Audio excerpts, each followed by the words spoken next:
राज्याचे उपमुख्यमंत्री आणि राष्ट्रवादी काँग्रेस पक्षाचे अजित पवार गट प्रमुख नेते अजित पवार यांचा आज सकाळी बारामती येथे विमान अपघातात मृत्यू झाल्याची दुःखद बातमी समोर आली आहे।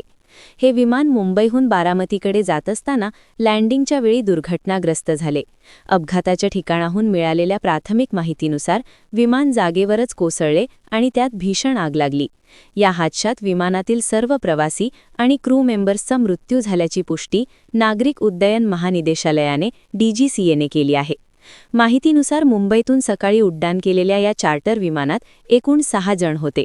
यामध्ये अजित पवार, त्यांचे सुरक्षा रक्षक PSO, एक कर्मचारी, वैमानिक आणि सहवैमानिक यांचा समावेश होता। विमान बारामती विमानतळावर सकाळी सुमारे 8:45 ते 9च्या दरम्यान लँडिंग करत असताना रनवेवरून बाजूला गेले आणि ते जवळच्या शेतात कोसळले। अपघात इतका भीषण होता की विमानातील कोणीही वाचले नाही। DGCAने स्पष्ट केले की विमानातील सर्व 6 जणांचा मृत्यू झाला असून कोणीही जिवंत नाही। अजित पवार हे बारामतीत जिल्हा परिषद निवडणुकीच्या पूर्वी 4 सार्वजनिक सभांना संबोधित करण्यासाठी जात होते। कालच ते मुंबईत मंत्रिमंडळाच्या बैठकीला उपस्थित होते। अपघातानंतर घटनास्थळी तात्काळ मदतकार्य सुरू झाले। रुग्णवाहिका, अग्निशमन दल आणि पोलीस दल घटनास्थळी दाखल झाले। अपघाताचे नेमके कारण अद्याप स्पष्ट झालेले नाही, पण DGCA आणि संबंधित अधिकाऱ्यांकडून तपास सुरू आहे। तांत्रिक बिघाड, हवामान किंवा वैमानिक चुकीमुळे असा अपघात झाला असण्याची शक्यता व्यक्त केली जात आहे। या दुःखद घटनेने संपूर्ण महाराष्ट्रावर शोककळा पसरली आहे।